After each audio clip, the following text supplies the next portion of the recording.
ছোটবেলা থেকেই তার ডাক্তারি জিনিসপাতি নিয়ে খেলাধুলা করা। আমি ছোটবেলায় খুব দুষ্ট ছিলাম। আমি জানি না আমার মতো বাংলাদেশে কয়জন সৌভাগ্যবান আছে যারা অতি অল্প বয়সে একজন এমপি প্রার্থী হয়েছে।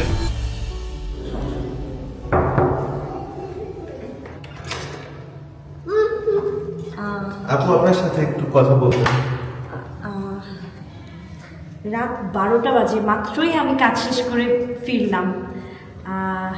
আচ্ছা আসেন, ঠিক আছে বাবা, আসতে দাও বাবা, আসতে দাও, আসুন আসুন। কিসের ব্যস্ততা আপনি বলেন তো? আমরা জানি যদিও নির্বাচনের কি কি করা লাগতেছে আপনার এখন, বলেন তো।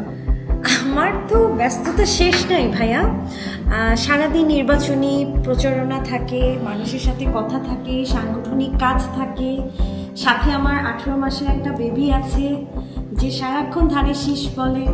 সব কিছু মিলিয়ে অসম্ভব ব্যস্ত। আপনার আসলে বাচ্চাকালে কেমন ছিল? আপনি যখন 18 মাসের বেবি ছিলেন তখন আসলে আপনি কি করতেন? আন্টিরা কি কিছু বলছে? আপনার ছোটবেলা নিয়ে আমাদেরকে কিছু বলেন।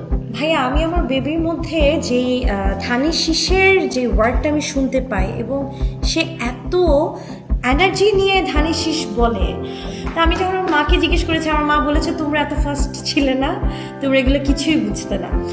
তবে আমি ছোটবেলায় খুব দুষ্ট ছিলাম, খুব চঞ্চল একটা বাচ্চা ছিলাম।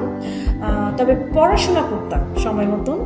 আমি পড়াশোনা নিয়ে কখনোই বাবা মার কাছে বকা খাইনি, কারণ পড়াশোনাকে আমি আমার ফার্স্ট প্রায়োরিটি রেখেছি।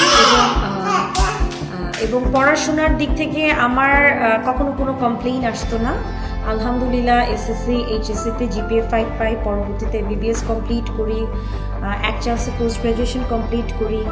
চঞ্চল মানে ওই চঞ্চল না, যে চঞ্চল মানে ছোটবেলা থেকেই তার ডাক্তারি জিনিসপাতি নিয়ে খেলাধুলা করা, এসএসসি এইচএসসি মেডিকেল এবং এমবিবিএস এমআরসিএস এবং এফসিপিএস মানে সে যে ঢাকা মেডিকেলে ট্রেনিং করতেছে, এগুলোর সেই প্রতিভাটা কিন্তু সে এখানেই বিকশিত করছে, যে সে যে একটা মেধাবী একজন স্টুডেন্ট ছিল, একটা ব্যক্তিত্ব সম্পন্ন একটা মানুষ ছিল।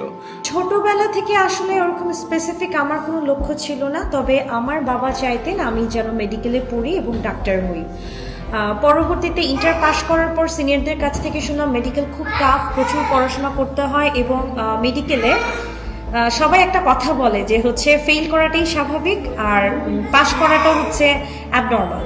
তো এই ধরনের কথা শোনার পর আমার মেডিকেল একটা ভীতি ছিল, এবং যেদিন আমি অ্যাডমিশন নেই সেই দিন আমার বাবা আমাকে মোটামুটি জোর জবরদস্তি করেই মেডিকেল কলেজে আর কি ভর্তি করানোর জন্য আনে, এবং আমি সেখান থেকে পালিয়ে গিয়েছিলাম, এবং পরবর্তীতে আব্বু আবার বাসা থেকে ধরে এনে সেখানে অ্যাডমিশন নিয়ে আয়। তো ওই সব কিছু মিলিয়ে আর কি আসলে আমি আব্বুর আবার বাধ্যগত সন্তান। তিনি আমাকে দিয়ে আসলে যা চেয়েছেন আমি আসলে তার জন্য তাই করতে পেরেছি হয়তোবা। সে পড়াশোনা অনেক মনোযোগী ছিল, তাকে আমার কোনো শ্রম দিতে হয় নাই, কখনো বলে নাই যে মা আমি পড়বো না। আসলে আমি যেটা দেখেছি, টু বি অনেস্ট, আমার মা আমার ভাইকে অসম্ভব ভালোবাসে, এবং এটা নিয়ে মাঝে মধ্যে আমরা বাসায় অনেক খুনসুটি ঝগড়াও করি যে কেন মার ভাইকেই ভালোবাসতে হবে। তবে আমার আব্বু আমাকে মেয়ে হিসেবে অনেক ভালোবাসে, তো সেটা নিয়ে আমার ভাইয়ের অনেক কষ্ট আছে আব্বু কেন মেয়েকে বেশি ভালোবাসে। তবে আলটিমেটলি হচ্ছে আমাদের দুইজনকে আমাদের বাবা মা অনেক ভালোবাসে। আসলে অ্যাজ আ ব্রাদার আমি খুবই প্রাউড ফিল করি আমার আপুকে নিয়ে। যেখানে যাই না কেন আমার আপুকে রেকগনাইজ করে থ্রু সোশ্যাল মিডিয়া বা যে কোনো ইভেন্টস বলেন বা কোনো একটা মিটিংয়ে বলেন। তো as a brother I feel very proud যে I have a sister like her.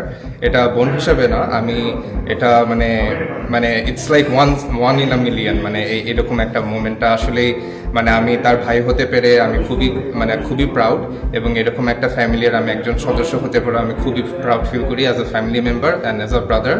এটা আসলে ওয়ার্ডস দিয়ে এক্সপ্লেন করা যাবে না যে how proud I am as a brother. Basically আমার শ্বশুর বাড়িও পলিটিক্যাল ফ্যামিলি, এবং আমার শ্বশুর একজন বিচারপতি ছিলেন, তিনি এক্স এমপিও ছিলেন।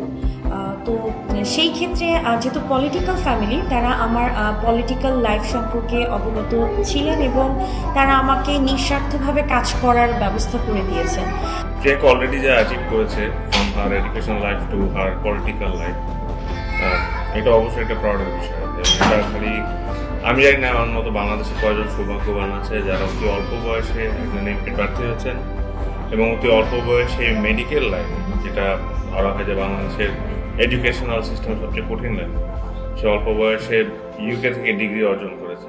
আমি যদি আমার হাজব্যান্ডের কথা বলি, তিনি আমার দেখা লাইফের একটা বেস্ট পারসন, যিনি আমার লাইফের যে কোনো কাজে সাকসেস আনার জন্য 100% এফোর্ট দিয়েছে। আর একটা সিদ্ধান্ত নিল যে এই পরিবারের বাইরে কাউকে ধানের শীষ দিব না। সে 15 মাস থেকে ধানের শীষ বলা শিখেছে ভাইয়া, এবং আমি তখন ওকে দেখলে আমার মনে হয় যে কেন আমি দৈনিক 18 ঘন্টা কেন, আমি 24 ঘন্টার মধ্যে 24 ঘন্টাই কাজ করব।